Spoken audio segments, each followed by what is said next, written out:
Si vous êtes nouveau sur la chaîne, n'oubliez pas de vous abonner et d'activer la cloche de notification. On commence.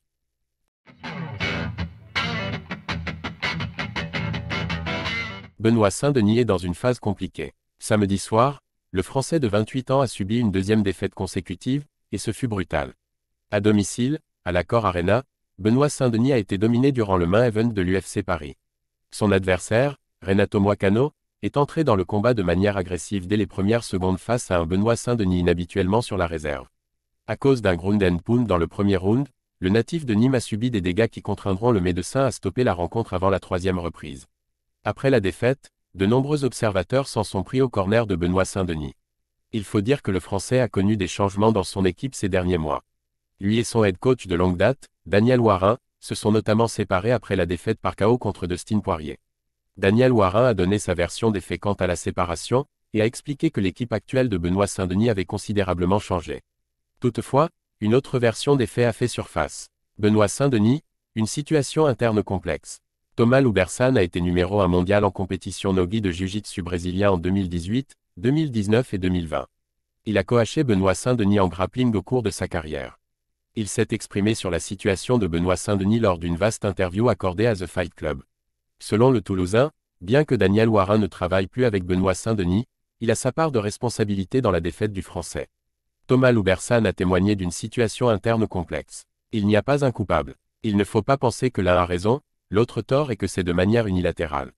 Il y a un cumul d'erreurs. Est-ce qu'il a manqué Daniel Warin en tant que head coach? Oui, là on s'est retrouvé avec des coachs qui ont toujours été là, il ne faut pas dire le contraire. J'ai été longtemps dans ces camps et ils ont toujours été là. Mais même si les coachs sont compétents dans leur discipline, il a manqué un head coach pour lier tout ça. Daniel Warin a clairement sa part de responsabilité dans cette défaite. Quand tu es le head coach, le meneur, comment on en est arrivé à cette situation? Quand tu es le head coach et que tu t'occupes de quelqu'un, tu dois t'entendre avec tout le monde. Moi j'étais en interne, on va parler cash. Daniel Warin ne s'entendait avec personne. En dehors des cours de boxe, il n'allait ni dans les cours de lutte, de sol, de rien du tout. Moi il me résume à un simple sparring. À Paris c'est moi qui me suis occupé de Benoît, j'étais son coach. À Bayonne, c'est Chris Savoca, son premier coach, qui s'en occupait. Mais j'étais complémentaire et je l'ai coaché. Sur les réseaux sociaux il avait mis un post en disant que je n'étais pas son coach. C'était 2 mois avant le combat contre Poirier, ça c'est pour te montrer que ça créait des problèmes et que ça manque de responsabilité. J'ai vu Daniel mal parler, on l'a vu parler sur beaucoup de monde, dont la femme de Benoît et ainsi de suite. Vous croyez que ça n'a pas d'impact? Pour Thomas Loubersan, Daniel Warin est un bon head coach. Toutefois, il existait un manque de communication avec Benoît Saint-Denis et les différents entraîneurs. Le Toulousain pense qu'il n'y avait pas de juste milieu et que Daniel Warin n'ouvrait pas assez la porte aux autres coachs. Une situation qui aurait fini par mener à la séparation, et à une équipe pas au point. Thomas Loubersan a poursuivi. J'ai l'impression qu'il n'y a personne qui est bienveillant et qui pense à lui. Qui le protège? Peut-être que ça viendra de sa femme en interne, je ne sais pas. J'ai l'impression qu'il est pris dans un truc d'intérêt, de lumière, de business, de responsabilité. Déjà il y avait des erreurs avec Poirier et même Moicano, dans le choix, ça ne le protège pas. Mais je peux comprendre que ce soit délicat à refuser. Il faut construire étape par étape. Maintenant, qui va le protéger? Un conseil bienveillant c'est de dire stop, une pause d'1 an et demi. Ça c'est quelqu'un qui pense à l'athlète, ce n'est pas de l'envoyer au charbon. Thomas Loubersan a tenu à donner son avis sur Benoît Saint-Denis, un homme honnête et travailleur. Benoît, c'est un des mecs les plus respectueux qu'il y ait. C'est un travailleur comme Saladin. Il n'a jamais dit un mot négatif sur quelqu'un, il reste à sa place. Franchement c'est une personne top. Il ne parle jamais de politique, de religion, j'ai vu des choses sur les réseaux sociaux.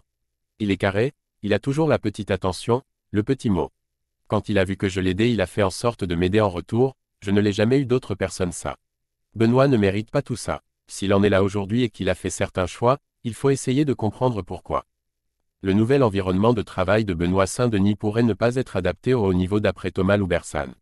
Le combattant français se situe à Bayonne. Un endroit qui pourrait être trop isolé, nécessitant de faire venir les sparring partners à soi, ce qui demande une dépense d'argent supplémentaire. L'une des options serait de s'exporter à l'étranger, notamment aux États-Unis où le niveau est relevé. Benoît Saint-Denis, dont on connaît le mental en acier, se dit prêt à revenir dans l'octogone après une pause. Le « dieu de la guerre » a besoin de se reposer auprès des siens avant de, on l'espère, revenir encore plus fort. Que pensez-vous de cette situation?